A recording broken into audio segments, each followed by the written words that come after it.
தமிழக மக்களுக்கு வணக்கம். வரலாறு காணாத ஆட்சி, அதற்கு தமிழக மக்களே சாட்சி. ஏன் வரலாறு காணாத ஆட்சி என்று சொல்கிறேன் என்றால், தமிழக அரசியலில் காணாத ஒரு இல்ல பல காட்சிகள் இன்றைக்கு தமிழ்நாட்டில் நடந்து கொண்டிருக்கிறது.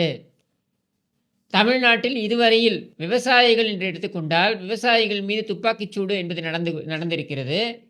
ஒரு பைசா அதிகமாக கேட்டதற்காக விவசாயிகள் மீது துப்பாக்கிச்சூடு, மின்சார கட்டணத்தை 1 பைசா அதிகரித்திருக்கிறீர்களே என்று கேட்டதற்காக விவசாயிகள் மீது துப்பாக்கிச்சூடு நடந்திருக்கிறது.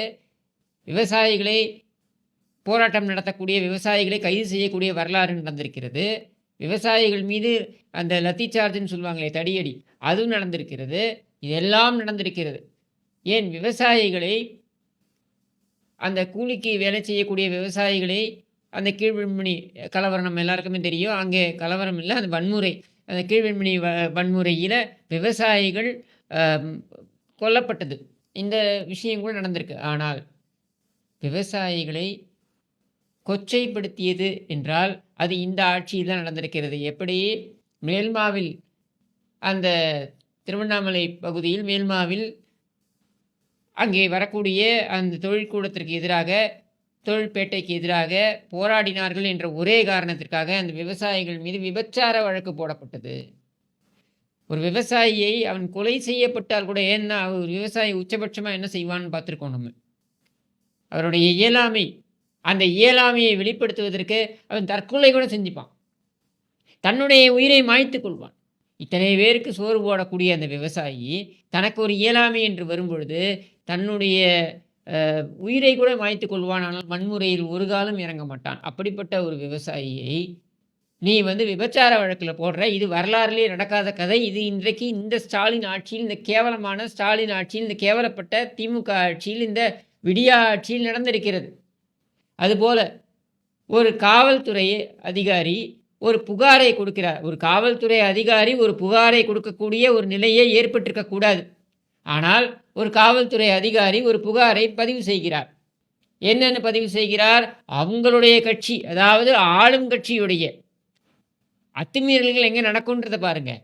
அத்துமீறல்கள் ஒரு பொதுக்கூட்டத்தில் நடக்கலாம், ஒரு பொது நிகழ்ச்சியில் நடக்கலாம், இல்லை தனியாக ஒருத்தங்க நடந்து போயிட்டு இருக்கும்போது நடக்கலாம், இந்த மாதிரி நடக்கலாம்.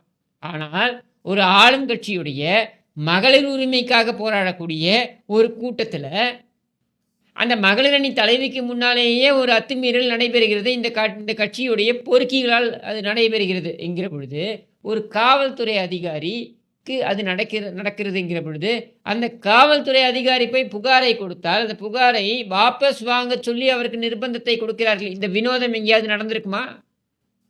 இதுக்கு முன்னாடி நம்ம எங்கேயாவது பார்த்துருக்கோமா? நீங்கள் கூட கேட்கலாம், இதை பல இடங்களில் சொல்லியிருக்கீங்களே, இது ஏன் திரும்பி சொல்கிறீங்க? நான் சொல்கிறேன். என்னென்னா, எப்படியெல்லாம் இந்த காவல்துறையை இவர்கள் நிர்பந்தித்து கொண்டிருக்கிறார்கள் அப்படின்றத பாருங்கள். ஒரு காவல்துறை அப்படின்றது எதற்காக இங்கே இருக்குது? சட்டம் ஒழுங்கை நிலைநாட்டுவதற்காக இருக்குது. ஆட்சியாளர்கள் வருவார்கள், ஆட்சியாளர்கள் போவார்கள்.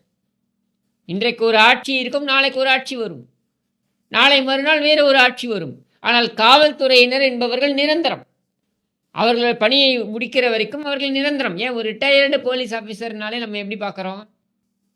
அவர் ஓய்வு பெற்ற காவல்துறை அதிகாரி அப்படின்னு சொல்லிட்டு அந்த மரியாதையும் அவர்களுக்கு கூடுதலாக தரோம். எந்த அரசியல்வாதிக்கா அந்த மரியாதை தரோமா? ஓய்வு பெற்ற அரசியல்வாதின்னு கொடுக்குறோமா? கிடையாது. ஆனால் காவல்துறை அதிகாரிக்கு மட்டும் அந்த மரியாதை உண்டு.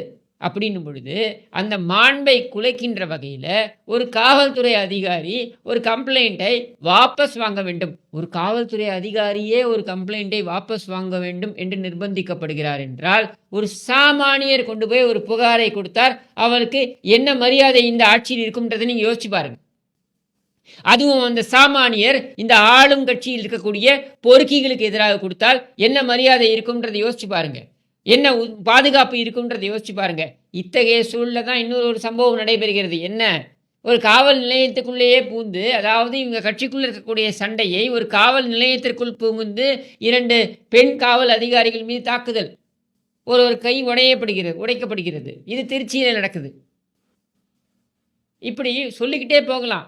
ஆனால் இதையெல்லாம் ஏன் காவல்துறையினரை நான் மையமாக வைத்து சொல்கிறேன்னா, இந்த காவல்துறை அதிகாரிகள் பாதிப்புக்குள்ளாகிறார்கள். காவல்துறை அதிகாரிகளே பாதிப்புக்குள்ளாகும் பொழுது சாமானிய மக்களுக்கு எங்கிருந்து நியாயம் கிடைக்கும்?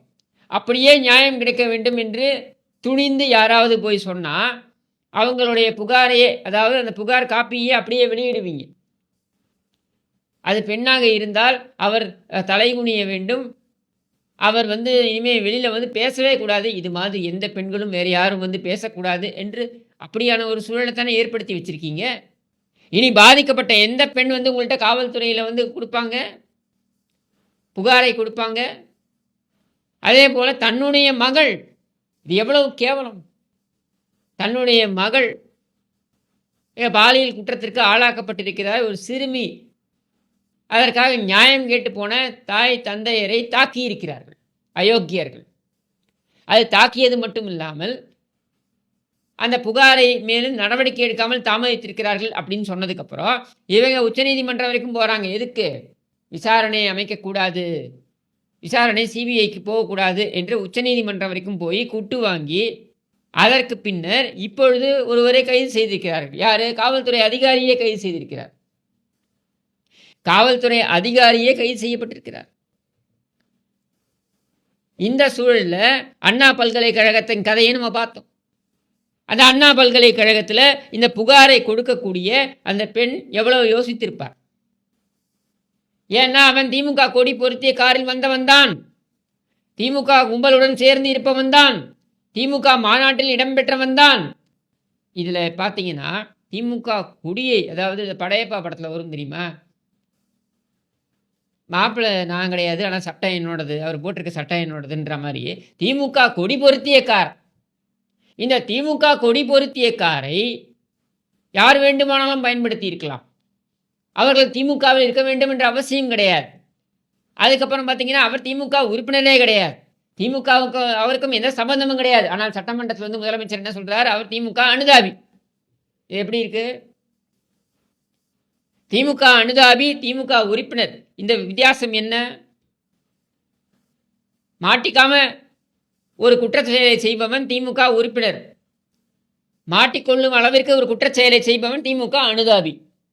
அனுதாபி அப்படியே அப்கிரேட் ஆகணும் இல்லையா, அடுத்த லெவலுக்கு போகணும் அப்படின்னா அவன் மாட்டிக்காம குற்றம் செய்வதற்கு அவன் தேர்ச்சி பெற வேண்டும். அப்போ என்ன அர்த்தம்? சார் அப்படின்னு கேட்குறோம்ல, யார் அந்த சார்ன்ட்டு? அந்த சார் திமுக உறுப்பினர், ஞானசேகரன் வெறும் திமுக அனுதாபி. ஆனால் இதை அதிமுக மேலே போட முடியல. இந்த பழியை முடிந்தால் அதையும் செய்திருப்பார்கள். ஏன்னா கேள்வி வரும்ல, அதிமுககாரன் வீட்டில் எதுக்கு உன்னுடைய துணை மேயரை போய் துண்டுறான்? அதிமுககாரன் வீட்டுக்கு போயிட்டு எதுக்கு உன்னுடைய அமைச்சர் போய் சாப்பிட்றான்? அதுவும் ஒரு மூத்திர சந்து, குறுகிய சந்தாக இருக்கிற இடத்துக்கு அவன் போய் எதுக்கு போய் சாப்பிடணுவாங்க அப்படின்ற கேள்வி வரும்ன்றதுனால இவங்க தேல் கொட்டின திருடன் மாதிரி, தேல் கொட்டலைனாலும் இவனுங்க திருடனுங்க தான். இந்த திருட்டு பயலுங்க இதை அதிமுக மேலே இந்த பழியை போட முடியல. ஆனால் ஈசிஆர் விவகாரத்தில், இந்த ஈசிஆரில் ஒரு காரில் விரட்டி அங்கே இருக்கக்கூடிய அந்த காரில் இருக்கக்கூடிய பெண்களை மிரட்டிய அந்த விவகாரத்தில் அவர்கள் அதிமுகவை சார்ந்தவர்கள். எப்படி? இதுவரைக்கும் தமிழக வரலாறில், காவல்துறையுடைய வரலாறில் காவல்துறைக்குன்ற ஒரு பெருமை இருந்தது, ஒரு மாண்பு இருந்தது. அது முற்றிலுமாக குலைத்து கொள்ளப்படுகிறது. இன்றைக்கு அது ஒரு படுபாதாளத்துக்கு தள்ளப்படுகிறது என்பதற்கு இதுவும் ஒரு சான்று. என்ன? அந்த காவல்துறை கஸ்டடியில், அதாவது ஒருவரை பிடித்து விடுகிறார்கள். அவனை பிடிக்கிறதுக்கே இவங்களுக்கு 6 நாள் எடுக்குது. 6 நாட்களுக்கு அப்புறம் பிடிக்கப்பட்ட அந்த நபர் அவன் ஒரு வாக்குமூலத்தை கொடுக்கிறானாம். அது எப்படி வாக்குமூலமாகும்? காவல்துறையிடம் கொடுக்கப்படுவதே வாக்குமூலம் என்று நீதிமன்றம் ஏற்றுக்கொள்ளாது. நீதிமன்றத்தில் மேஜிஸ்ட்ரேட் முன்னாடி கொடுக்கக்கூடியது தான் வாக்குமூலம். காவல்துறையிடம் கொடுப்பதெல்லாம் வாக்குமூலம் கிடையாது இந்த மாதிரியான வழக்கில். அப்படின்னும் பொழுது இவர்கள் வாக்குமூலம் என்று எல்லா இவர்களுடைய மீடியா கைக்கூலிகளை வைத்து, மீடியா மாஃபியாவை வைத்து இவர்கள் பரப்புரைகளை செய்கிறார்கள். அது என்ன பரப்புரை? அது நான் இந்த திமுக கொடியை வைத்ததுக்கு காரணம் டோல்கேட்டில் தப்பிக்கலான்ட்டு தான் அப்படின்ட்டு. அதாவது இவர்களே திமுகவை அசிங்கப்படுத்துகிறார். அது ஏற்கனவே அசிங்கம்தான். ஆனால் இவர்கள் உண்மையில் ஒப்புதல் வாக்குமூலத்தை யார் கொடுத்திருக்கிறார்கள் என்றால் காவல்துறை தான் கொடுத்திருக்கிறது. ஏன்னா இவங்க கஸ்டடியில் இருக்கக்கூடிய ஒரு ஆள் பேட்டியே கொடுக்குறான். அந்த பேட்டி என்னன்னு கொடுக்குறான்?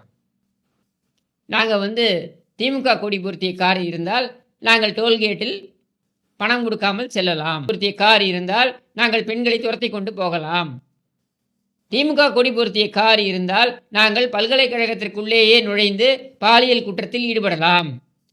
திமுக கொடி பொருத்திய கார் இருந்தால் நாங்கள் திமுகவுடைய பொதுக்கூட்டத்தில், அதுவும் மகளிரணி பொதுக்கூட்டத்தில் பெண் காவல்துறை அதிகாரியிடம் சில்மிஷத்தில் ஈடுபடலாம்.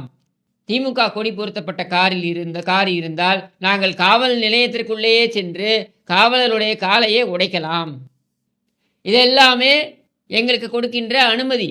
திமுகவுடைய அந்த கொடி பொருத்தப்பட்ட கார் அல்லது திமுகவுடைய அந்த கொடி என்பதுதான் நாங்கள் செய்யக்கூடிய அத்தனை குற்றச்செயல்களுக்குமான அனுமதி. பாஸ்போர்ட்டு அது இருந்தால் போகிறோம். வெளிநாட்டுக்கு போனால் எப்படி கடவுச்சீட்டு இருக்கணும்னு சொல்கிறாங்களே, பாஸ்போர்ட் இருக்கணும்னு சொல்கிறாங்களே, அது மாதிரி குற்றச்செயலில் ஈடுபட வேண்டும் என்றால் உனக்கு திமுக கொடி இருந்தால் போதும். நீ மாட்டிக்கொண்டால் நீ அனுதாபி, மாட்டவில்லை என்றால் நீ உறுப்பினர், தேவைப்பட்டால் அமைச்சர், இன்னும் நிறைய குற்றச்செயலை செய்தால் நீ முதலமைச்சர் வரைக்கும் செல்லலாம். இதுதான் திமுக வைத்திருக்கின்ற அளவுகோல்கள். இப்படித்தான் நீங்கள் படிப்படியாக திமுகவில் முன்னேற முடியும். ஒரு குற்றச்செயலாக முன்னேறி உச்சபட்ச பதவியை நீ அடைய முடியும். இதுதான்டா திமுக, இதுதான் திமுக, இதுதான் ஸ்டாலின் சொல்கின்ற திமுக. இந்த கேவலமான அசிங்கமான ஒரு ஆட்சிதான் இன்றைக்கு தமிழ்நாட்டில் மிகப்பெரிய வரலாறை படைத்து கொண்டிருக்கிறது. என்ன மாதிரியான வரலாறு? நாம் பெருமைப்படக்கூடிய வரலாறா? விவசாயிகளை விபச்சாரிகள் என்று சொல்கின்ற வரலாறா? ஒரு பாலியல் புகாரில் பாதிக்கப்பட்ட பெண்ணை பார்த்து நீ ஏன் அந்த இடத்தில் இருந்தாய் என்று கேட்கின்ற வரலாறா? ஒரு பெண் காவல்துறை அதிகாரியையே நிர்பந்தித்து நீ கொடுத்த புகாரையே நீ வாபஸ் வாங்க என்று அசிங்கப்படுத்துகின்ற வரலாறா? காரில் ஒருத்தன் துரத்தி கொண்டு வந்தால் அவன் திமுக பொருத்தப்பட்ட கார் தான் இருந்தது, அவன் திமுக காரன் அல்ல என்று சொல்வதற்கு காவல்துறையினரே வைத்து முனைப்பு காட்டுகின்ற இந்த கேவலமான வரலாறா? இந்த வரலாறுக்குத்தான் இந்த மக்கள் ஆசைப்பட்டோமா? இதற்காகத்தான் இந்த ஸ்டாலினை அங்கே அமர வைத்து அழகு பார்க்கிறோமா? இதற்காகத்தான் இவரை முதலமைச்சராக்கினோமா? இந்த கேள்வி எல்லாம் மக்கள் கேட்டுக்கொண்டே இருக்கிறார்கள். இங்கே பாதிக்கப்படாத மக்களே கிடையாது, பாதிக்கப்படாத துறையே கிடையாது, பாதிக்கப்படாத தரப்பே கிடையாது. இவர்களுக்காக உழைத்த அரசு ஊழியர்களிலிருந்து ஆரம்பித்து, ஆசிரியர்களிலிருந்து ஆரம்பித்து, விவசாயிகள் என்று தொடர்ந்து சிறு குறு தொழில் செய்யக்கூடியவர்கள் என்று நீண்டு, இன்னும் சொல்ல வேண்டுமென்றால் மரீனா பீச்சில் பிச்சை எடுக்கிறவன் கூட அங்கே உரிமை இல்லைங்க. அங்கே கூட மாவட்ட செயலாளரோட ஆளுங்க, பகுதி செயலாளரோட ஆளுங்க போய் பிடுங்கி தின்றானுங்க, பிச்சைக்காரன்ட்டு பிடுங்கி தின்றானுங்க. எவ்வளவு கேவலமான ஜென்மங்கள் இந்த திமுக ஜென்மங்கள். இந்த கேவல பிறவிகளை நாம் ஆட்சி கட்டில் அமர்த்துவதற்குத்தான் இங்கே நாம் போய் ஜனநாயக கடமை என்று அந்த வாக்கை செலுத்துவோமா? இதற்காகத்தான் நாம் போய் வாக்களித்தோமா?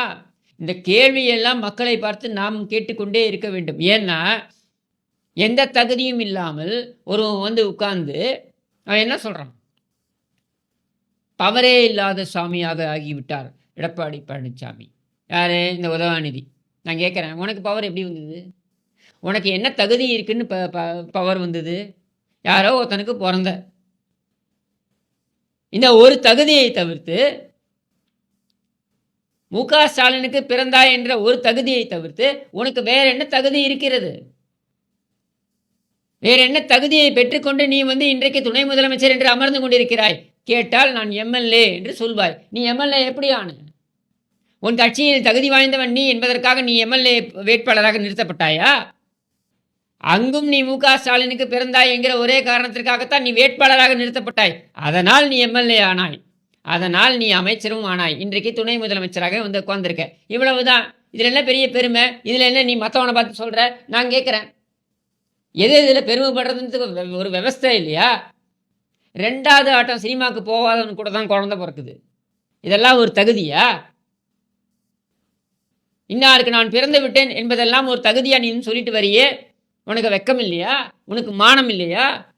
நீ கொடுத்த வாக்குறுதி ஏதாவது ஒன்று நிறைவேற்றினியா? நீயே அந்த வாக்குறுதியை கூட நிறைவேற்ற முடியாது. நீ மக்களை ஏமாற்றி, அப்பனும் பிள்ளையும் மக்களை ஏமாற்றி புழுகி ஆட்சிக்கு அமர்ந்திருக்கிறாய். இவ்வளவுதான் உன்னுடைய சாதனை. மக்களை திறமையாக ஏமாற்றி இருக்கிறீர்கள். உங்கள் பரம்பரைக்கே இருக்கக்கூடிய அந்த தகுதி தான் உனக்கும் இருக்கிறது. அதை வேண்டுமானாலும் உன்னுடைய தகுதி என்று சொல்லிக் கொள்ளலாம். மற்றபடி ஆட்சி நிர்வாகத்திற்கு அப்பனும் லாய்க்கு கிடையாது, நீயும் லாய்க்கு கிடையாது. இது எல்லாம் மக்கள் தெரிந்து கொண்டதனால்தான் இன்றைக்கு கொதித்து எழுகிறார்கள். அதை எப்படி மடைமாற்றம் பண்ணலாம் அப்படின்ட்டு நீ மீடியா கைக்கூலிகளை வைத்துக்கொண்டு உன்னுடைய அந்த சமூக வலைதளத்தில் உலவக்கூடிய அந்த சைபர் கூலிகளை வைத்துக்கொண்டு படாத பாடுபட்டு கொண்டிருக்கிறாய், எங்களையும் படாத பாடுபடுத்தி கொண்டிருக்கிறாய். ஆனால் இது எல்லாமே முடிவுக்கு வரும். மேலே செல்லக்கூடிய அத்தனையும் கீழே வரும். அதுவும் முக்கியமாக தகுதியில்லாத கும்பல் மேலே செல்லும் பொழுது அந்த கீழே விழக்கூடிய அந்த ஸ்பீடு வேகம் இருக்கு பாரு, அது படுமோசமாக இருக்கும், படுபயங்கரமாக இருக்கும். அது படுபயங்கரமாக இருக்க வேண்டும். உங்கள் கும்பல் அப்புறப்படுத்தப்படுவது என்பது உறுதி. ஒவ்வொரு தொகுதி தொகுதியாக வைத்து நீங்கள் ஓட ஓட விரட்டப்படப்படுவது என்பதும் உறுதி. இது நடக்கும் காலம் இன்னும் 10 மாதத்தில் அரங்கேறப் போகிறது. அப்பொழுது பார்த்துக் கொள்வோம் என்று கூறி விடைபெறுகிறேன். நன்றி, வணக்கம்.